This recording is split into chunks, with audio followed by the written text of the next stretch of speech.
All right, hello, welcome to another video on, you guessed it, Marvel Rivals, because that's what my channel is about if you've lived under a rock for the past few months at this point. This video is gonna be simple, and if you read the title or the thumbnail, you would see that the Queen of Death herself, Hela, is the thumbnail and title.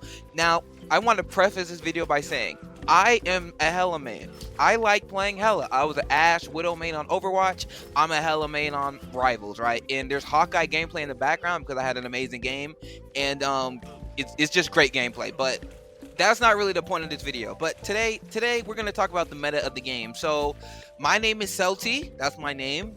Like, comment, subscribe for more, and let's just get straight into it. So today's video is going to be about the meta of Rivals, and if you don't know what meta means, it is the most effective tactic available. Now, some loser on Reddit is going to tell you, actually, it's based off a Pro League team from 2002 and Team Fortress 1. I don't care. It stands for most effective tactic available. And obviously, metas are based off of the balance, the current balance of the season. Like, Fortnite has a meta, COD has a meta. Every game that is competitive has a meta.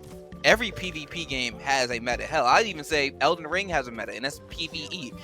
Even though there is PvP elements, Elden Ring has a meta that's even in PvE. So meta is a key part of most, if not all, games that you have to fight something or someone, right?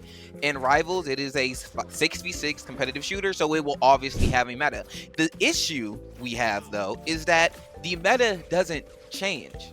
And I mean that as in, like, literally, the best characters since season 0 are still the best characters now, or a different archetype of the character, basically just a different version of the character is meta. Like, say for example, Hela and Hawkeye were meta in season 0, right?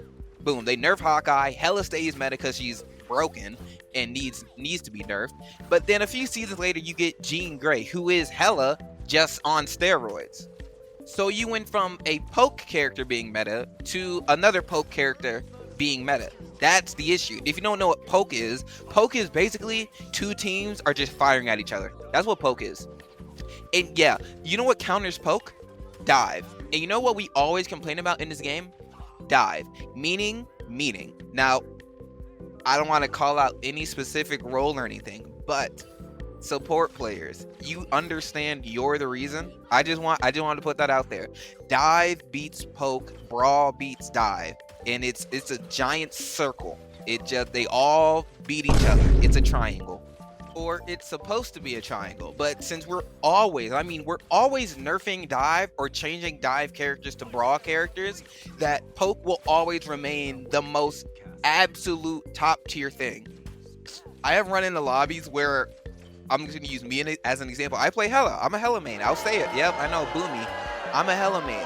And the enemy team can go full dive and they still can't do anything because their characters just aren't strong enough to combat two poke characters. It's just, that's what it is sometimes. That's literally what it is. And that's not how this is supposed to go at all.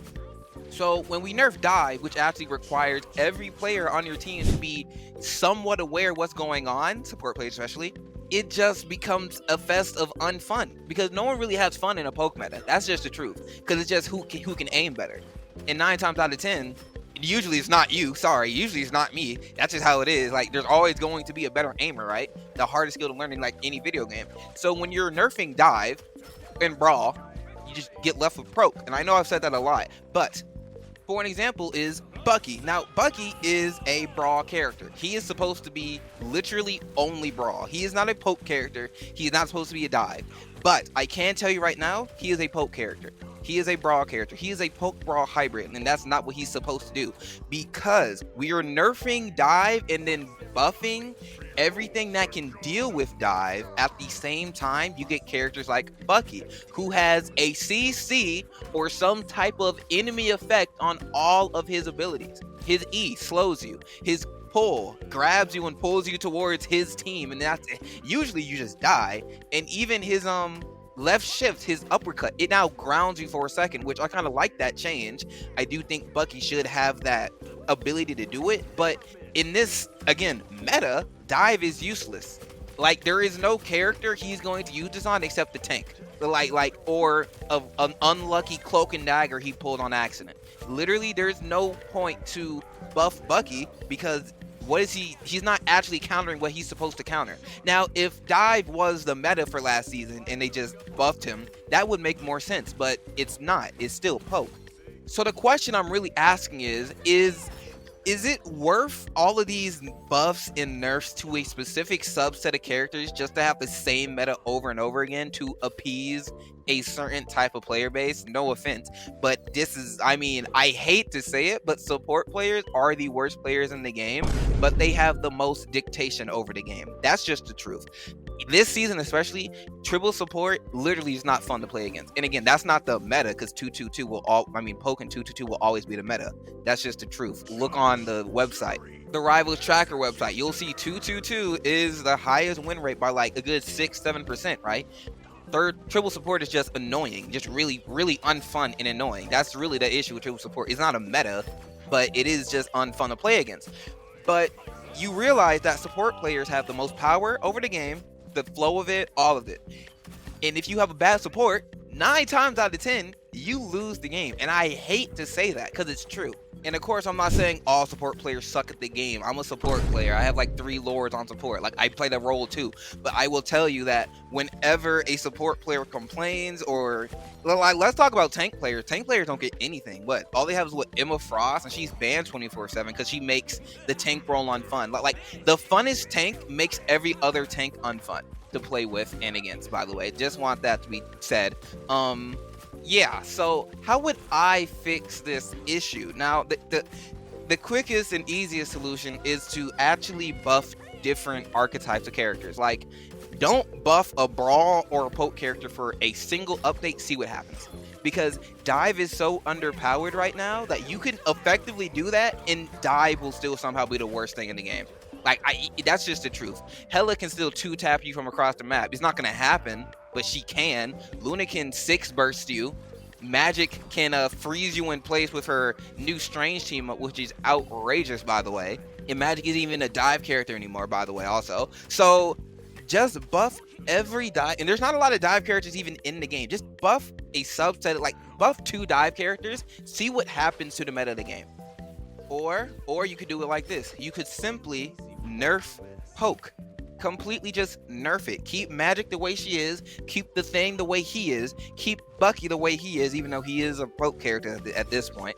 And nerf your Hellas, your Hawkeyes, your Jean Greys, and your Flyers. Because Flyers are poke characters, but they also counter poke. It's weird because they counter each other, but they're both poke characters. Flyers have also become like this fun issue. Like at this point, I don't even think some characters that are supposed to counter Flyers anymore. Like Jean doesn't counter Flyers because you have to be really close for Jean to be like useful. Hella does. Hawkeye, he doesn't fire fast enough at this point. Like Hawkeye used to be like a season like 1.5. Like to counter him, like in season 1.5, that's when he was like actually useful to countering Flyers for real. But at this point, they get so much overhead by just pressing a single button, it doesn't really matter.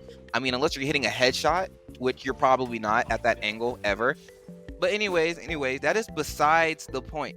Nerf a few poke characters. Let's see what happens to the game, right?